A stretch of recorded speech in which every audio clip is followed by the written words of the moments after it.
So I was a senior in high school. I was working in our school store, and one of my teachers said, "Hey, do you want to go with me?" He didn't tell me where. He just said, "Do you want to go with me?" I'm a senior. Yeah, I'll skip school with my teacher. About 15 minutes later, we end up at the Kalamazoo juvenile home in the basement there over on Westnedge. And about 3 minutes after that, Derek Jeter walks in. No press, no cameras. I don't even think he had like a PR. I'm sure he probably had a PR person with him or something like that. Did a speech about, got to ask him about a question about what he wanted to do next and all that stuff. As he was walking out, he was signing autographs. And I was like, I'm 17 years old trying to go to college. Well, I was going to college, going to play football. This dude, he wants my autograph. I don't want his autograph. Anyway, I cut that out, right as he was getting into his limo. I was like, you know what? I really do want his autograph. So I got this piece of paper, and I was handing him, like leaning over, handing him this piece of paper for him to sign as he was getting into his limo. And so I was sitting in his limo for, the 3 seconds or 4 seconds that it took to sign the piece of paper to me, which I had, up until this point. That was 2005, something like that. So I was sitting in Derek Jeter's limo for a little bit. I didn't get a basket, though. I didn't get a basket from him, but I did get to sit in his limo for a little bit.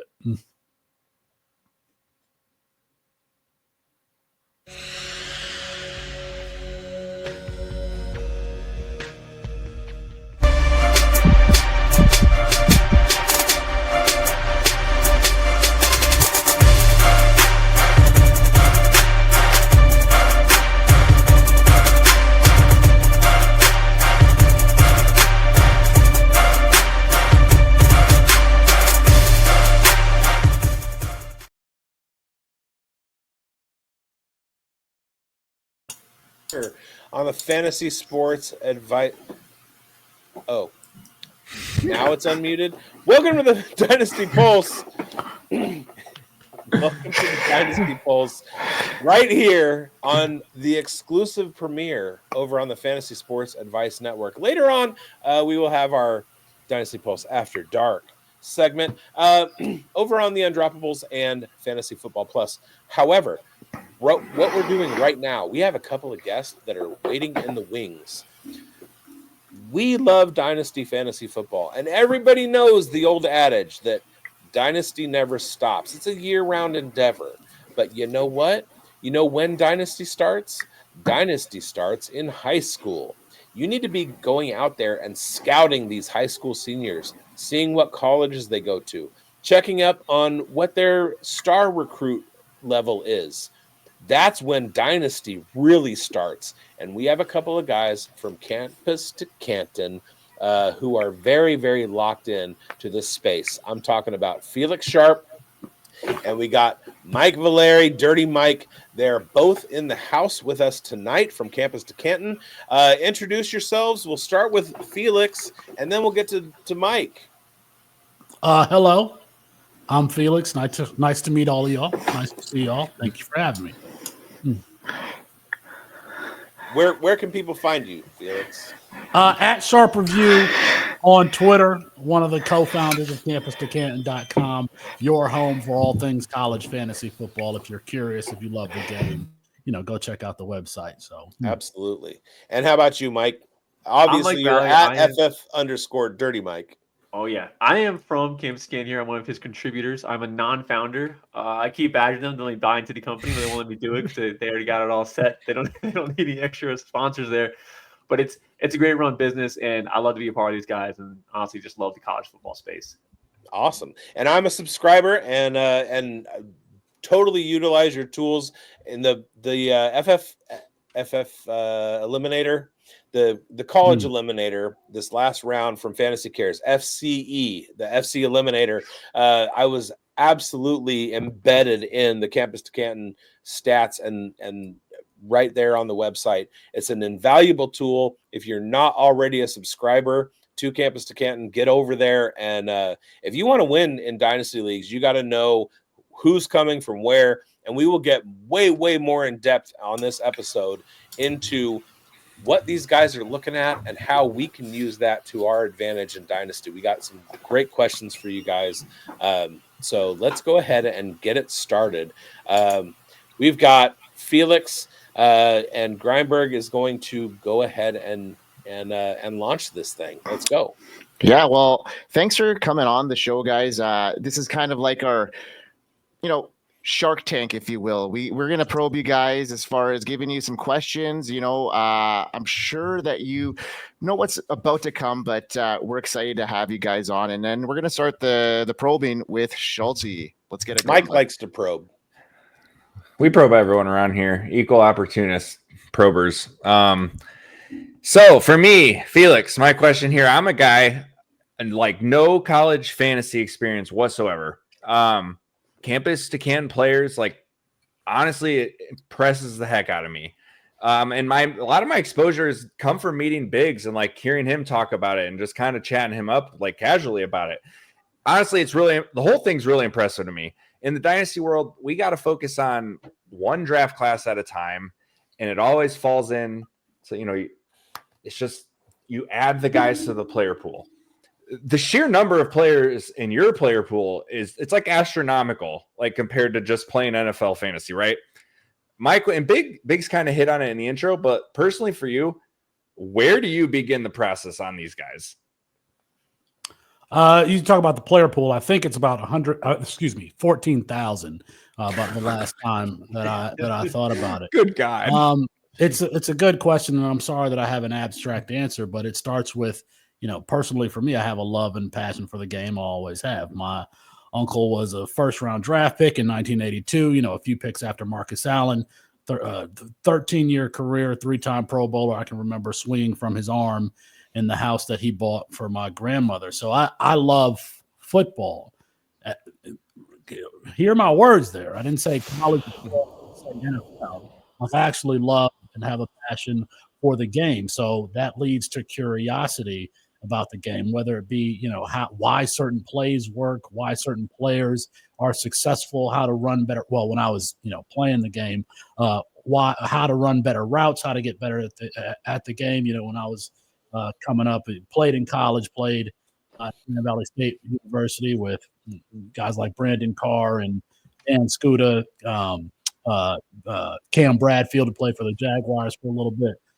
So, where does my process start? I think, and I'm sorry that, I don't do spreadsheets or anything like that. But for me, it really starts with the love that I have for the game. And because I love the game, I'm very curious about it. So, seriously, like if there wasn't college football, I would just go around my local area here and probably go to high school football games, which I have, by the way, and, here in so, that's my.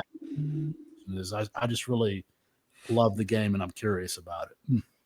Fantastic, and that's kind of like how we fall into it. I have been to some high school games recently, and they're pretty fun. I was at a game locally in Sacramento, and I saw a tendency that the opposing team from the team that we were watching, every time their running back, their primary running back, would line up on line of scrimmage, they would throw him the ball. So I'm in the stands and I'm yelling to their coach, "They're going to throw him the ball," over and over again. And the coach never picked up on it, but I saw it from the stands. There's a lot of good high school football, by the way, in California. Absolutely. Folsom, Mater Dei, St. John Bosco in St. John Bosco is Southern Cal. Yeah, there we go. De La Salle, Folsom, Grant, those are all right here. Shout out to my boys from Skyline out there. So yeah, there's a lot of good football in California. Love it, and that's kind of I was gonna kind of allude to that. You're so plugged into the C2C game, you have to have a recognition of where those high school hotspots are. I am also a lover of football, and it comes from playing when I was in Pop Warner in high school and all that stuff. And so I enjoy spending my Saturdays with my YouTube TV DVR and just watching games over and over. fast forwarding through commercials. I can get through probably 10 games every Saturday. And that kind of, I found that in Dynasty Fantasy Football, my home league, our commissioner, doesn't watch college football at all. He doesn't know any of these guys until they start hitting like the Athlon Sports Rookie Guide and stuff like that. I've been on them since they were freshmen, and some of them even into high school. So love that. Yes. We got in the show sheet. Our boy Chev is not here, but he's got a question for Mike. Who's picking up for Chev? Coach? Yeah, I'm going to pick up for Chev here. You are, and Chev is a longtime, co-host of this show, and we're going to ask a question from him. So listening to your rankings, Mike, the episode where you were picking up some gems, how tough is it to evaluate guys like Damien Martinez, who broke out early but never displayed true dominance in college? How do you change your NFL expectations of young breakouts who remain consistent but never reach the ceiling they may project for them after a true breakout as a freshman? Yeah. Okay. So my process and my love for football came from player analysis. So I really want to break down a player, understand their play style, and then how that's going to fit into the NFL. And then we don't know landing spot, so I can't really get into that. So Damien Martinez's early breakout, I kind of care a little bit less about. I really like to evaluate players in like a 2 to 3 year window. So like true freshman season, like that's great. What about sophomore year when teams start actually game planning against him? How can they do against that? Also, his freshman year too, he was running with, was that Talise Falga that was on the right tackle too? So he had some, I think 2 or 3 offensive linemen in the NFL already on that line at Oregon State. Now, Oregon State's a shell of its former self, but he goes over to Miami and it's a little bit of a slow exchange there. So we kind of see the slow adjustment. I don't think it was a game speed thing. I think it was a offensive structure type of adjustment there. So he needs to run a certain scheme. And that was kind of, a little red flag. It's not like, he's terrible. It's just saying that he fits a certain system more than he is an all-around talent. So if we expand on that too, then you kind of understand more about running style. You go into like the more the micros into his game. So as a pass catcher, like he just checks the box. I don't really get too much into pass catching. For me, that nowadays that's just a check in the box, unless you're a special talent. Talking about like the Austin Eckler, Jahmyr Gibbs level of pass catchers. But so as a runner, like I think it's a great early down banger. And with those guys, it's just like, if they're not getting touchdowns, they're not getting you fantasy value, and I can't project that. So that makes it tough. But also, if I'm thinking that his talent's not a special one, he's more of a dime a dozen, he's probably not a first, second round pick. Like teams aren't going to blow that on him. So to me, third round's like the ceiling. And even so, it's I feel like that type of prototype player, you see more fourth, fifth, they're backer round guys where the starter goes down, they have a nice cheap replacement that's good enough to get the job done. Once that first contract's up, then it's like, we'll see how productive he was for those 4 years. If not, we'll see you later. Sign someone else for $1 million. Get a Raheem Mostert. I think Mike makes an astute observation about the differences in the offense at Oregon State versus Miami. At Miami, playing with Cam Ward, you're playing in a spread offense. You're getting shotgun handoffs. At Oregon State, he's lining up the quarterback's lining up under center. He's going downhill immediately. Like it's a totally different mentality. And for a 235-pound back, you want those guys running downhill immediately. So, that was probably had something to do with why he was not as effective at Miami. However, I went to the game against Louisville right here, right in my backyard, and he ran all over us in that game. We couldn't tackle him. So you saw some flashes even this year for Damien Martinez, who, by the way, Austin Nace and Colin Decker love Damien Martinez so much coming into – how about this, y'all? There were 2 lower-rated players who Austin and Colin liked, our colleagues there at the company. It was Damien Martinez was one. We interviewed him. Ashton Genty was the other. 3-star coming out of Italy, before playing in Texas. So there was a third that our team highlighted. That was Quinshon Judkins, also a 3-star. Then I forgot about Matt. I like Quinshon, who was a 3-star, who Alabama didn't recruit. And Nick Saban said it was one of the worst mistakes he's made is not recruiting Quinshon.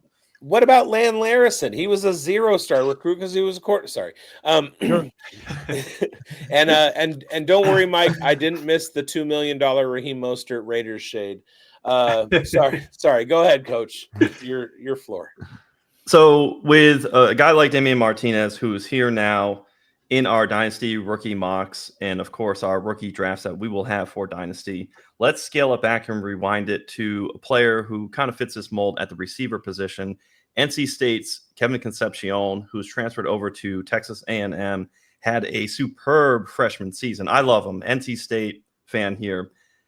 Sophomore year, not quite the best. Maybe it's a scheme fit with what they had going on at quarterback. How would you measure a moment in time now? Because you've got the measure mark as a player coming out right now in the NFL draft for Damien Martinez. But now we have a situation where it's kind of like a live rep, right? Concepcion, we love the talent as a freshman. Is that a scheme issue that he had? What's your trajectory for somebody like him in his final years of college? First of all, I think you should like more than you should like CJ Bailey, your quarterback, more than anybody else. And Mike, I'm interested to hear your answer here. But for me, Casey Concepcion is like a poor man's Luther Burden, schemed up, slot wide receiver. They're using him in the run game. I love the freshman season, but I think that Casey Concepcion is super overvalued right now because he does. When I look for a slot wide receiver, I'm looking for Ladd McConkey type trademarks. Ladd McConkey, who I comp to Antonio Brown coming out, because this is a guy that's very difficult to stay with. Like, that's the type of slot receiver that I like. Like, these guys who you can use them at running back. You can use them. Like, yeah, you might get Percy Harvin. You might get who's my man for the who got just traded to the Commanders? Debo Samuel. Yeah, Debo Samuel. You might get that guy, but you also might get Laviska Shenault. Yes. There we go. Who I said this dude is I said he was a running back coming out. I said this dude is a running back. I have no idea. Why is Laviska Shenault not returning punts? Why is Laviska Shenault not being used in the red zone as a wide receiver? It's because he's a damn running back. That's why. I feel similarly. I think that Kevin Concepcion fits on that spectrum. But the problem is that he doesn't have the size that Shenault had, that Debo had, that Luther Burden has. So, and then they added a lot of guys at Texas A&M. So I kind of think that, if somebody's listening to this and you're playing Campus Can, I would sell Kevin Concepcion immediately. But my friend and mentor, Matt Waldman, he likes him. I don't like him, but Matt does. I want to expand on everything Felix said too. Actually, I think the Gadget stuff really cute as a true freshman. I want to see a little bit more specific skill set stuff going closer to the NFL. There's like a difference between being versatile and being like positionless. Like Savion Williams going to the NFL right now, he's positionless. He couldn't pick up how to play wide receiver. They moved him to running back because he's just a superior athlete, and what they had back there wasn't cutting it. So they're trying to, as a good coach should, was analyzing his resources and like positioning up his resources to be like the best like guy can get out of them. What they're doing with Adam Randall right now at Clemson, by the way. But, yeah, that's another going right there. Maybe Terry Bussey, we'll see what he does. Michael Terry too, coming in as true freshman. Tons of guys like that in college, and that's just good coaching, putting your best athletes in good positions to succeed. With KC though, we saw year 2 is just that there was no step in development. So all the gadgety, schemed up stuff, it wasn't like because he's that good. It's because they had no one else on that roster to really, to really give the ball to. So I want to see more like specific development in his stuff. And obviously year 2, we saw none of that. Now we take away the scheme, new coaches. We'll see how Texas A&M uses him. But just the way Felix talked about Ladd McConkey, when it comes to slot wide receivers, which is what he's looking like his development path is going towards, I want footwork. I want Zay Flowers. There's not a lot of man-to-man stuff. You're in the slot. You have free releases. So I don't really care too much about all that. I want to see them to be able to analyze the zone and find that soft spot fast as possible and get into that soft spot of the zone. It's all about quickness for the slot. So are there any players who have come up to this draft class where you see their development being stunted that maybe the analysts right now are really on? That the analysts are on, though. Yeah. That analysts are on? That they might be on too much. Are you trying to lead him because he's a Luther Burden hating? Are you trying to lead him to talk about Luther Burden? He mentioned Luther Burden, so I just got my disdain for Luther Burden and Quinn Ewers has been well documented. So it's not disdain. It's just that no, like be a wide receiver, like play wide receiver, do wide receiver things. I don't need running. Like if you're going to be a gadgety player, then your fantasy value is wholly dependent on whether your offensive coordinator uses you that way. So that's Right. not who I was thinking of. A player who was stunted absolutely was Donovan Edwards coming out of West Bloomfield High School. A guy who was more athletes, a slash player, wide receiver, running back, and then he goes to Michigan, and all they do is run their running backs through the A gap. Donovan Edwards, who's 6, I didn't watch the combine. I don't know what he measured in at or what he ran or anything like that, but he was a guy that if he went to the right system, a Mike Leach system coming out of high school going into college, he could have been 100 reception guy, but he went to Michigan. Jim Harbaugh is still taking the cue from Bo Schembechler, and it's seal here, seal here, and we run him up the alley. That's what they did with Andrew Luck. That's what they did with Andrew Luck at Stanford, was just run the running back. That one dude who everybody liked, who was so small, it was terrible. They just run him in the back of the line of scrimmage. They did the same thing with Donovan Edwards. So I can look at a list here where you're talking about players who were – say again? Arrington? I don't think it was Arrington, but I can look at a list here of other guys who who you talking about stunted by their college. I have some names. I can think of some other players. Yeah, I'm gonna take over for Felix here and just give some names here. I have two. One for receiver, one for running back. Running back is gonna be Raheim Sanders. Very obvious. We talked about a lot here. Is the added weight, like these strength and conditioning programs trying to add on all this muscle to give these guys power, but then they sacrifice power for their functional mobility and athleticism. That was clearly Raheim Sanders. Ollie Gordon probably fits this too, adding on that extra 15 pounds, actually a little bit heavier since winning at the combine. And then on the receiver end is Tez Johnson. A lot of these gimmicky offenses that are very high octane and they score a lot. We love those guys. They look really great in the spreadsheets and everyone that does like the analytics, but like Jalen Hyatt didn't know how to play wide receiver. And I think everyone understands that now that he doesn't know how to play wide receiver. Tez Johnson, same thing, very low A-dot type player. And like he looked really good running routes I can't even say running routes. He looked very athletic at the Senior Bowl, doing like the routes you wouldn't see it really on a game day. But there's players like this every single year. And I think Steve Smith said it last year really well on his podcast. I know he loves everybody but Jerry Jeudy. But Steve Smith said that colleges aren't developing route runners anymore. They're just kind of having guys fit their scheme. I thought that was so accurate, and I was really kind of like, yeah, he's really dead right. Now, just to give a positive example, just to get off the negative for stunted, Brashard Smith from Miami was a yak wide receiver. Oh, Chev. Oh, yeah. Get bricked up. Yes, sir. Yeah, yak wide receiver. If you pull up his 24/7 page, his athletic comp is Tyreek Hill is his athletic comp coming out of high school from 24/7 Sports. Now, they tried to scheme him stuff the way a lot of coaches do true freshmen, but he just never really developed as a route runner. Now, when he transferred to SMU, hats off to them. They put him in the running back role, and they had him succeed, and the yak stuff fully transitioned over. So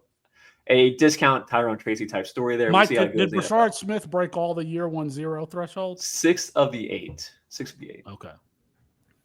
So you guys are just in my brain bringing up more questions than you're answering. Also, Sanders, who like I've been on for a long time because I'm a whore for Razorbacks, but he came in at 217, which was almost 20 pounds short of what he was listed as after he left Arkansas. So his agility showed out at the combine. And spoiler alert, he's part of my question. But I think we have Grindberg to go yet. Yeah, well, I got a question, and this is for Felix because I was really intrigued after you talked about TreVeyon Henderson on the Undrafted pod with Jax Falcone, my home dog. Let's talk about him because you talked about him not being able to handle a full workload.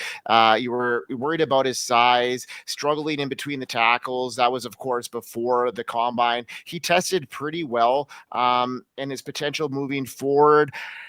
I'm thinking he, for me, is in my top 3. I have him at 2 right now. I got him like right between him and Hampton, and I'm just wanting to get your insight from him, what you saw in his college years that made you, have so many question marks about him.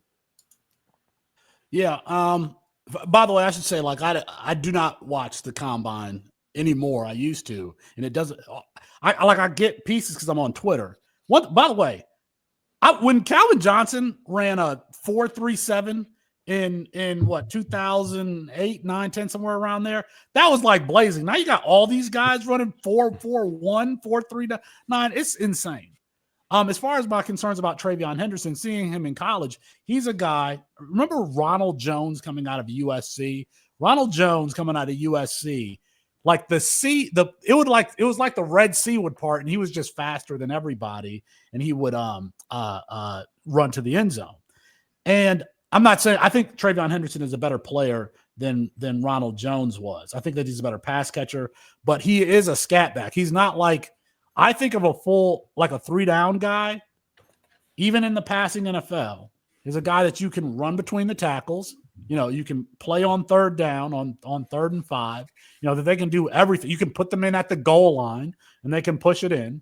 Jahmyr Gibbs is that type of player. You think Jahmyr Gibbs is 200 pounds as a freshman at Georgia Tech running over Jeremiah Owusu-Koramoah when they played Notre Dame. Like he ended up being what, a 2nd-round draft pick. So size isn't everything. Like I see a player who's not overly physical, who's obviously explosive, who's not overly physical. Like the tools in his tool belt are that speed and explosion. It's not lowering the shoulder, running through tacklers, right? It's not stiff arming players. It's not physicality. It's the finesse stuff. So if you find like a guy like that, if they go to Miami, if they go to San Francisco, where you're running wide zone and you're just getting to the edge and that speed is like, they could have success. But if you're going to play, you know, what New England used to do with Belichick, what the Lions do, like running backs through the A gap and B gap, like I don't think that he would be very successful in there, because arm tackles, you know, when these linebackers are engaged and they reach out their one arm around them, they're going to be able to tackle it. You know, like there are other running backs in the NFL that you can't do that. You get him on screens. Let's see if he can develop as a, you know, we didn't see him a lot, like actually line up in the slot like we saw from Jahmyr Gibbs at least at Georgia Tech under Jeff Collins. But I think that he potentially has that skill set. But my concerns, it's not even concerns. Like I think that TreVeyon Henderson is more like Theo Riddick than he is Jahmyr Gibbs. If he's closer to that side of the spectrum than the Gibbs side of the spectrum, Gibbs who can do everything.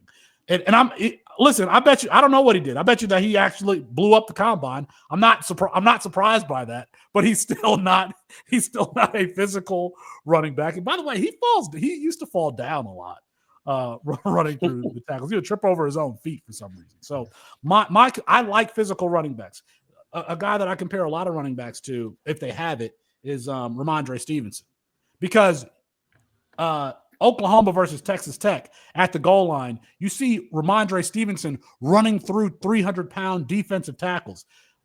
Go ahead and show me the clip of TreVeyon Henderson doing that. I'll wait from now until the end of time for you to show it to me. I like how you mentioned the spectrum. I'm on the spectrum. Speaking of the spectrum, Schultzy, dude, those are a lot of really good points. And I mean, obviously draft capital and landing spot's going to be huge here, but I think those couple teams you did mention where you would like him, oh my God, if he did land there, like I think the dynasty community would be freaking out. Yeah, and I love the explosiveness from him. I do think you're right about some of the physicality stuff. And my thing is, we like to think that NFL coaching staffs and front offices are not stupid enough to draft a guy and square peg round hole him, but it happens all the time. So I hope it doesn't happen to him. What? Yeah, in the right spot, I think that he could be very, very good in fantasy football, and I think he could have a longevity there rather than like a bruising back, like Omarion Hampton or a Caleb Johnson. I think that, when we're talking about dynasty football, I see him having a longer shelf life and being, a guy that could float into the top 10 in the right landing spot. I could see him being, with the Chargers or the Chiefs and being a very good, complementary back that they're going to really use as like a 1-2 punch, like very similar how they use, Jahmyr Gibbs in Detroit. And it's going to be very much landing spot dependent, but I think that a team is going to, pay up, and he's going to get into the first round potentially. And if he does that, I think that could be a very good indicator as where a team puts him, just like a Jahmyr Gibbs. And if he gets first round draft capital, I'm going to be all in on him because of that longevity I see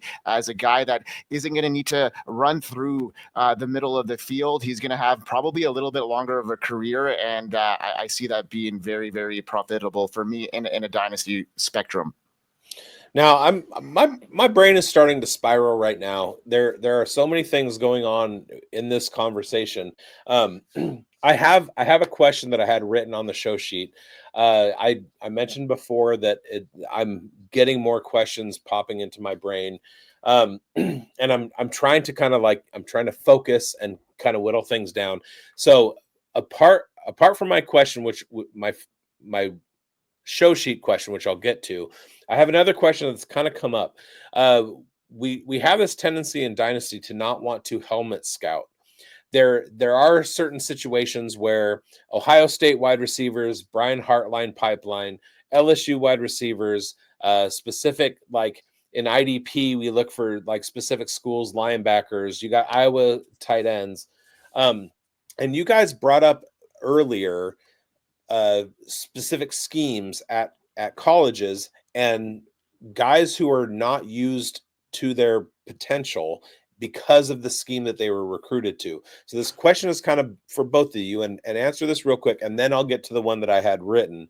Are there any programs that you see that are better fitted to create an NFL player than on the college side, where that college coach or that college offensive coordinator is just trying to keep their job or win or get to the playoff or whatever, but this other school over here doesn't care about how everything shakes out? What they're doing is creating NFL players like Berkeley. Mike, you want to go first? Yeah, I can do this.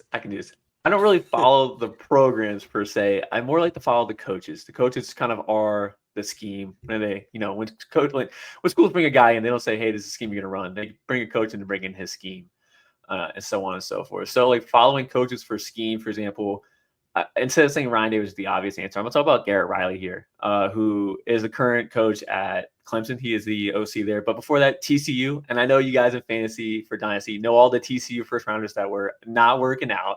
But it's still a history of developing these players that the NFL wants to see succeed. So, and like currently in the pipeline, for example, like Antonio Williams, who I think is a very underrated player, but two other freshmen that had a really good season, like Bryant Westco and TJ Moore, which we not stop saying their praises in here.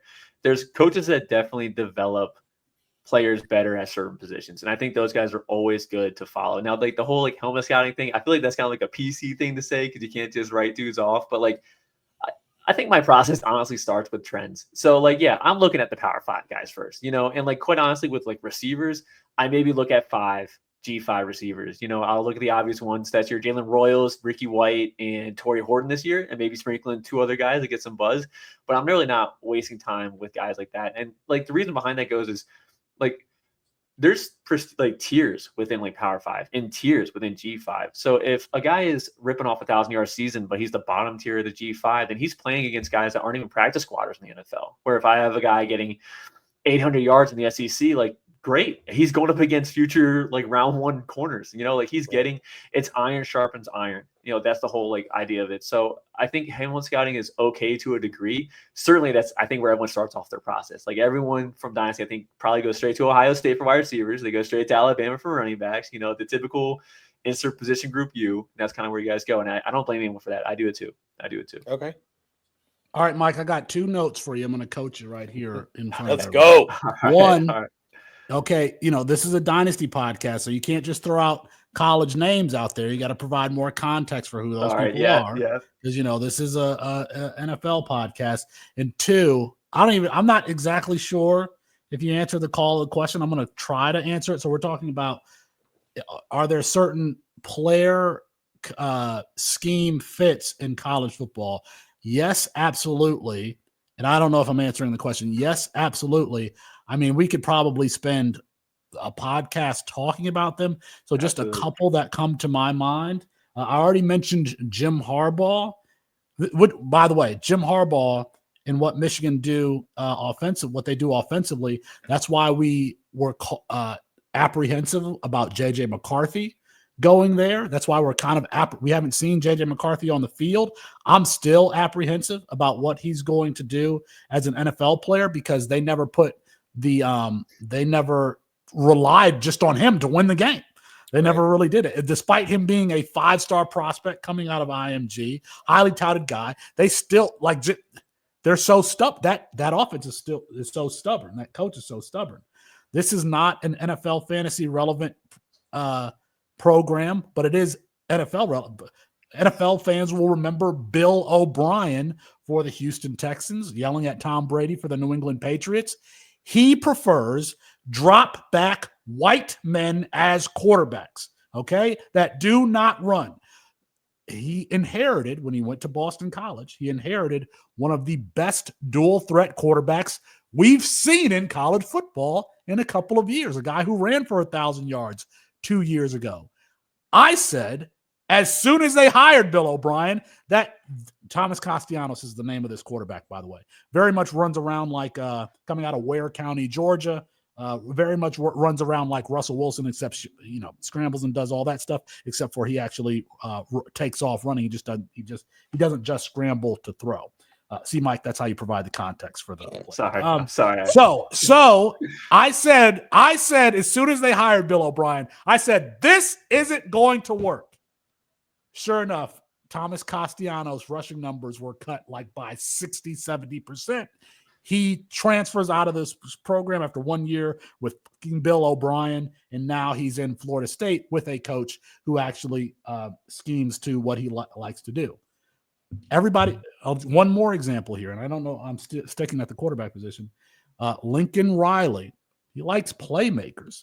Kyler Murray, playmaker, runs around.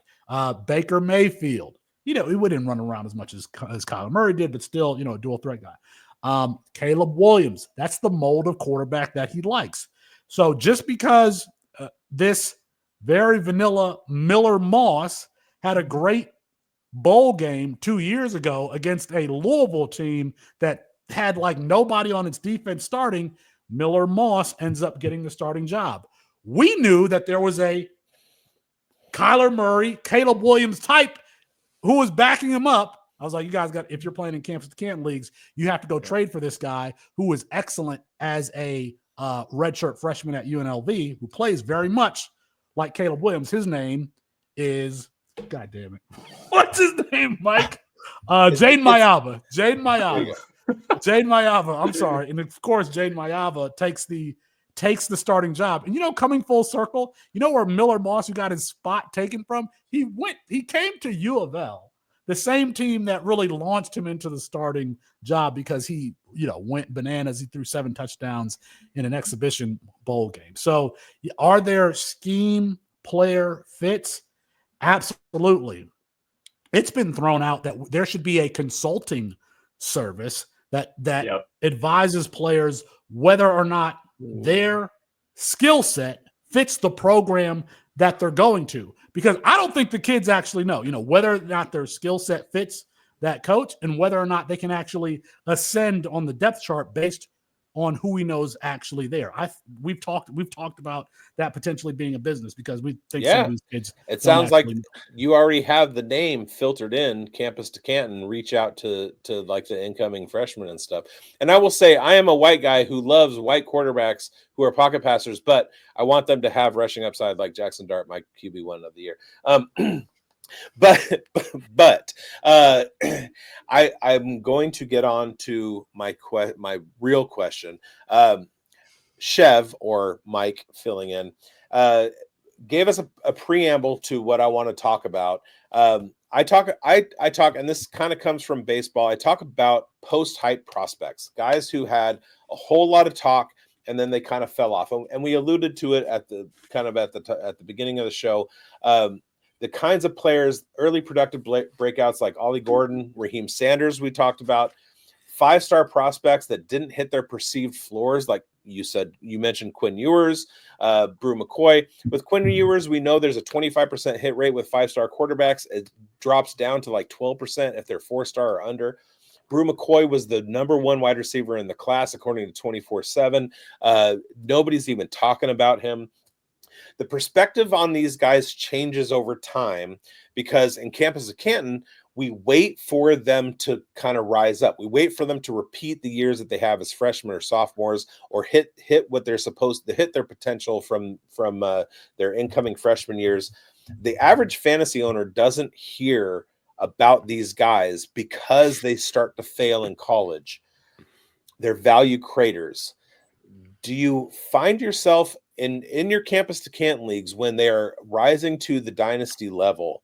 Do you hold on too hard to people because you know that there's that potential there, or do you just wash your hands of them because you've seen like kind of over their sophomore or their junior and senior years, they didn't hit it again, and then maybe they go back for a 5th year and you're like, oh god, now they're out of the rookie, like the best profile for a rookie coming into the draft?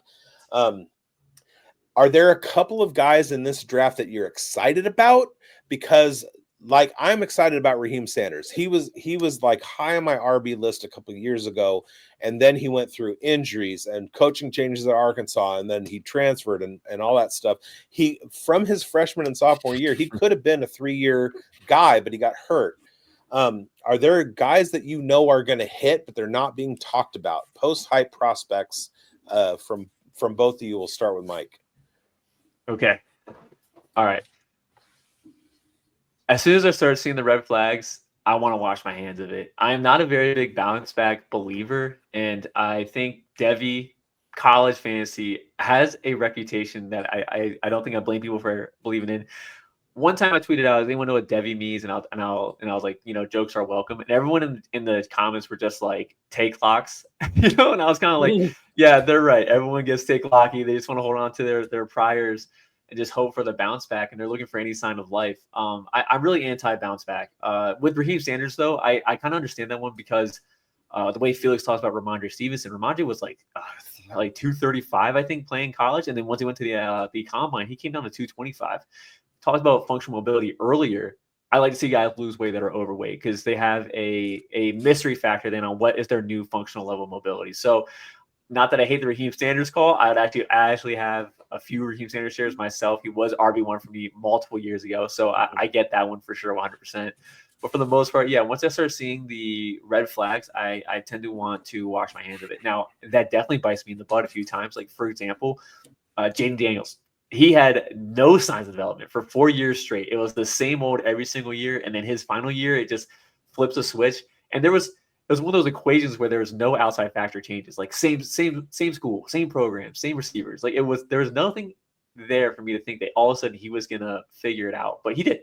So I missed out. I absolutely missed out on him, and whatever. I'll have to pay the premium to trade for him, but yeah, there are bounce back candidates. I'm usually pretty off of it once I start seeing the red flags coming. I don't want to hold it back. I want to get the value while I can. Right. How about you, Felix? Are there bounce back candidates? I don't want to say that we. Yeah.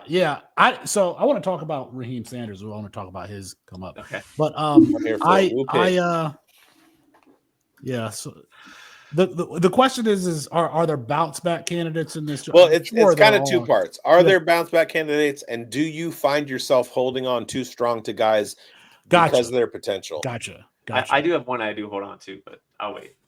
It's whatever I think. However, my opinion evolved or was informed by their freshman year to their senior year.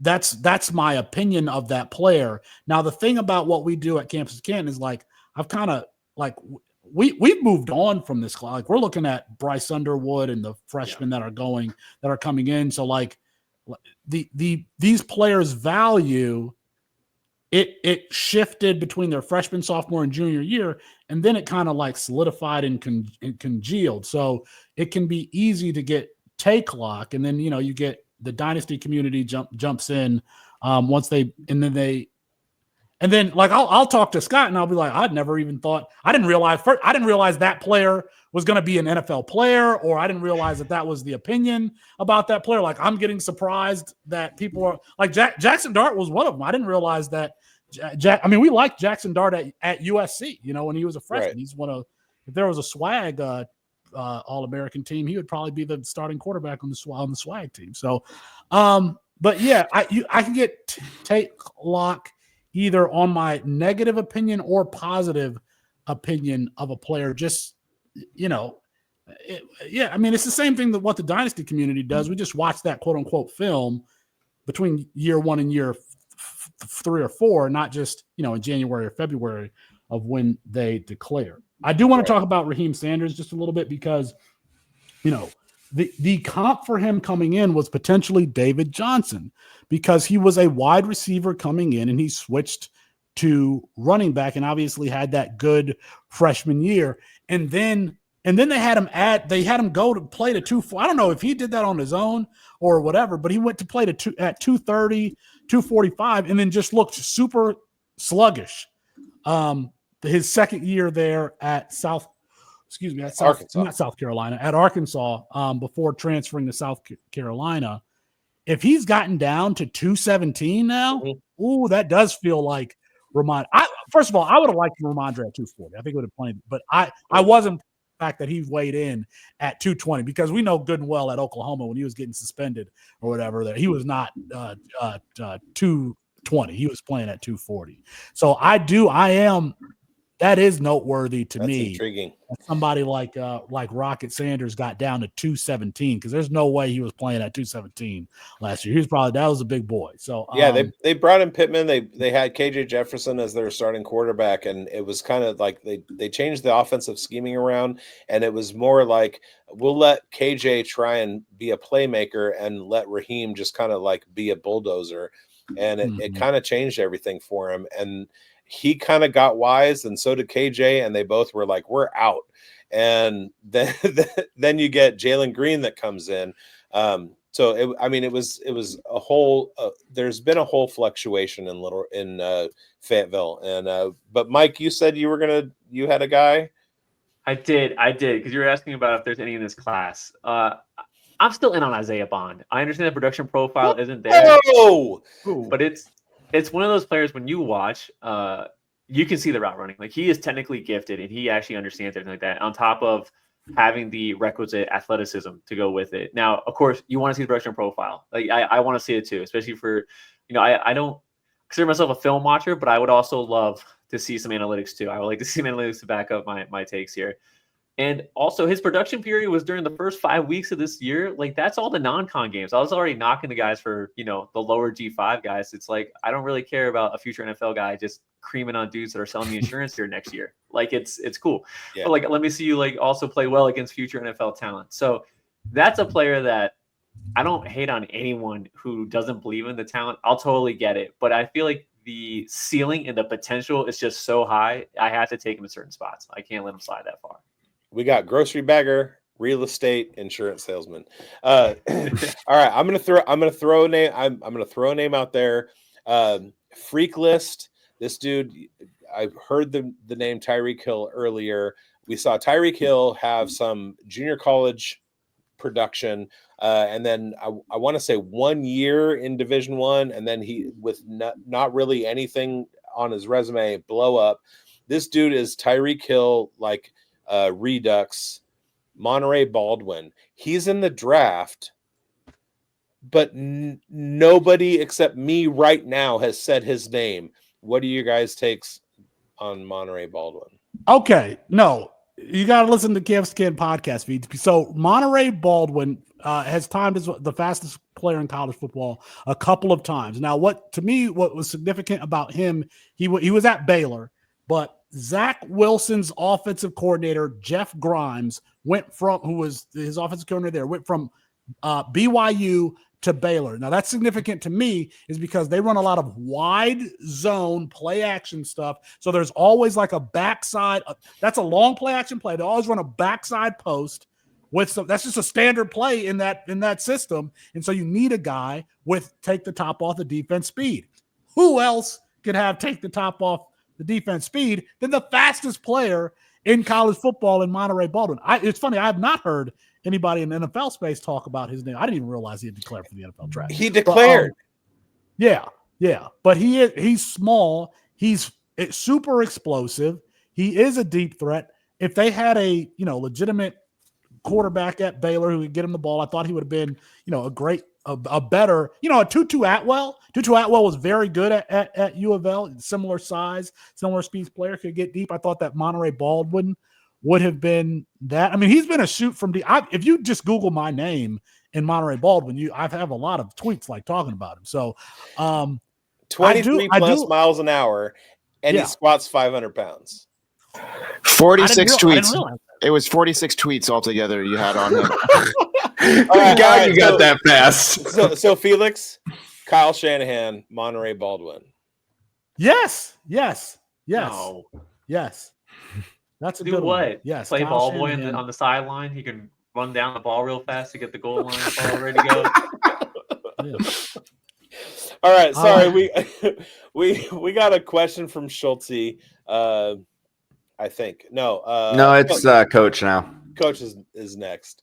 All right, so I'm really excited. It's cool. I'm a new member of Campus to Canton. I'm excited to get into the Discord. Like during this show.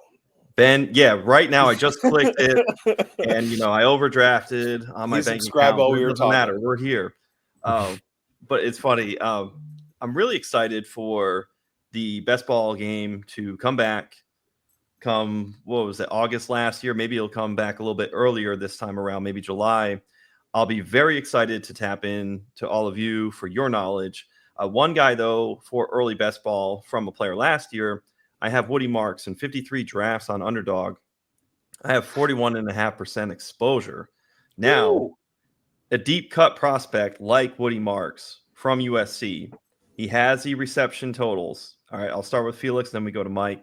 Last 3 years, 46 catches, 24, played just 9 games, and 47. This is really good in PPR leagues. Granted, the format on Underdog is half-point PPR. So Woody Marks put together over 1,100 yards in 2024. Where do you see Woody Marks fitting in an NFL offense? What team would maximize his ceiling in the NFL? Archetype, who would be a player to pair him with? Because a lot of backfields are no longer just one guy toting the rock, a la Saquon Barkley. That is a good question. Let's just provide some context on Woody Marks. So he, as a freshman, was playing. I keep saying Mike Leach. Mike Leach is considered to be one of the kind of inventors of the modern spread system in college football. He was at Washington State and Texas Tech, and at the time he was at Mississippi State, where Woody Marks started his career. So if you look at Woody Marks's early statistical years, he had a lot of receptions, not a lot of rushing yards, because that's what Mike Leach's teams did with their running backs. He was a very productive pass catcher. He ended up getting into it with now deceased Mike Leach when he left. Mike Leach said some bad things about him. Woody Marks said some bad things about Mike Leach. And anyway, he goes to USC and he shows that he's way more well-rounded than how he was used at Mississippi State. So we talked about, system and scheme and player and all that type of stuff earlier. Man, I think that this is a guy who could really did he have 1 or 2 years at USC? I can't remember, but just one. And then you saw what he did production wise. I think he's super well-rounded. I don't know that we know what his ceiling or potential is because we only saw that 1 year. We know he can catch the ball. We know that he can be used as a primary. By the way, Woody Marks was the starter there, but they definitely had a freshman who is good enough to start, so he held him off. So it's hard for me to answer that question. I think that well-rounded running backs could be used, for any team, and if there are injuries in front of them and they can get the opportunity, they can take advantage of it. I would definitely say that Woody Marks is one of those players that could take advantage of it. Now, you might see him go on day 3 in the 4th or 5th round, but I would still be picking him up, just like you wanted to pick up, Aaron Jones coming out of UTEP as a rookie. Like, I would say Woody Marks is probably in that range of a guy. Yeah, okay, he's going to go on day 3, but definitely pick him up. Can I steal a follow-up on that, Felix? Then we'll pivot over to you, Mike, on Woody Marks' archetype. So maybe with where Woody Marks ends up in the NFL, you may not necessarily speak to, but who would be a player who could emerge like Woody Marks that you like for next year's class? For next year's class? Maybe that people aren't on, right? People know about Nick Singleton, but casual. Well, I was, for this year's class, I was going to say Bashil Tootin. I'm a big fan of Bashil Tootin. I'll get you a name for next year's class. I thought we were going to say this girl, but this year's class, Bashil, I don't know what he weighed at, but Bashil Tootin looks like he's about 205 pounds or something like that. But he plays like he's 215, 220 pounds. So I like, the feisty guys. Like, they kind of like, who was that? Philip Lindsay. Philip Lindsay was a little guy for the Broncos who could carry the load there. I really like Bashil Tootin. But go to Mike, and I'll give you a guy for next year's class. I got to remember. What you got, Mike? Okay, so we have great tools at our website that show like analytical comparisons, and it has our magic line that has like your averages for guys that go to the NFL. And if you look at Woody Marks's, which I don't have it pulled up, but I don't need to because I know he's going to be way below the line every single year he's ever performed. So like statistically, like he doesn't perform as well other guys make the NFL. Going to the USC. So I want to know how I'm going to phrase this. I care about player transfers. When I see a player transfer down in competition, I assume that's a game adjustment type of issue. So if you have a player that only has like 200 yards receiving the SEC and he transfers to, let's say, the Pac-12 for the Pac-12 class, and all of a sudden he's an 800-yard receiver. It's a very much weaker conference with lower level of competition, lower level of play. So usually it's kind of like, all right, this guy doesn't really adjust well to SEC defenses, but he'll play against these slim, smaller California guys and just do well over there. Stop it. I think Woody Marks is a fine running back, but I like struggle to see actual NFL traits from him as a runner. So like this last year was super great and I love it. But after seeing a guy be a starter and not gain a stronger foothold in the rotation at his school, then I assume that he probably just isn't good enough to do that, or the other talent's just as good enough to do that. And we've seen other talent come and go. Seth Davis, do you guys even know that name? Because I actually didn't. He split reps with him. Dylan from last year's class went to Washington. It's escaped me, but the Washington State, Dylan Johnson, thank you. Who was I think a 7th round pick, and we've never heard from him. Out. We probably won't. We won't hear him. We won't hear from him ever. He was a dual threat. Like he could run, he could catch. He had Michael Penix throwing to him, and he could run, and he just completely washed out. Yeah, they're all super versatile when they come up. Hey, bigz, that was really good. Not mentioning Jalen McMillan. Keep going. So what about going from the Pac-12 to the ACC and leading the ACC in rushing like Javid Best is going to do next year? Is that like a thing? It is a subjective statement. Like if you look at like NCAA 25 and look at like the star rating on schools, maybe you could use that. But I think there's, like I said, if you transfer down, I don't care about you anymore. What about transferring up? So Cal goes to the ACC. Yes. Javid Best kills. All about. Love those guys. There still is like a high level competition. So the guys that do succeed doing that, I'm trying to think of examples because we've seen a lot of failures at wide receiver lately. But like there are some guys that do transfer up that they do just fine. Like and now you're saying that the ACC is better than the Pac-12 was? I think they're probably on par. Honestly, guys, they're probably on par. Yeah, I'll take that. I'll take that. Yes, sir. Yes, sir. Yeah. But SEC on top. So yeah, of course. All right, folks. I'm going to wrap this up for the first part of the Dynasty Pulse. Wait, we got a story. I do want a story from Felix. Felix is from from Michigan. He's from the Detroit area. He's going to hit us with a story. Oh. All right. Thank you for that story, Felix. The only thing I have to ask you after that is, did you ever meet Drew Henson? No, I've never met. Okay, I've never okay. met Drew. I've met Bill Cosby though. I've met Bill. No. Okay, No. let's go back to the All right, Jeter all right. story. No Drew Henson. We're good. All right, Mike, go for it. No, I didn't know Felix was a victim like that. We love it, guys. Okay, we're gonna wrap this up. Feel free to stick around for After Dark. We got a lot more conversations Dynasty happening. Pulse After Dark. But we had Felix Sharpe and Mike Vallerie from C2C Campus to Canton. Appreciate you guys for tuning in and coming in and talking ball with us. Tell everybody what you're working on right now. We'll start with you, Felix. I'm not working on a damn thing. Go to campustocanton.com and sign up at the website. Play college fantasy. Play a Campus to Canton league. Love it. Mike? I am working on stuff for Felix. I'm working on the Devi guide that Campus Canton drops out here. I believe it's going to be 2 months out. We drop that every single year. It's a really great product. I actually think we kind of knocked it out of the park. We have some great calls too, some deeper names, and we do elevate up that workout pretty well for us. I'm also working on my grades too. I got to finish them up. I've been like dragging my feet on it. I just got to do some small adjustments from the combine, but for the most part, I think those are my 2 projects I got going on. That's about it. Yeah, get your grades up, Mike. I'm not mad. I'm just disappointed. Also, you guys come out to Canton and play some wiffle ball with Chris Froton and Scott Fish at 2 a.m, and we'll have some fun. Yeah, I mean, you guys have really enlightened me today and gotten me on the train to maybe get into a couple more Campus to Canton leagues. I'm in 2 right now. I started 2 years ago, and it's just been something that I'm really trying to get myself a little bit more familiar with, getting myself into the Devi game. And you guys are the pioneers, and it's something that I think needs to grow more.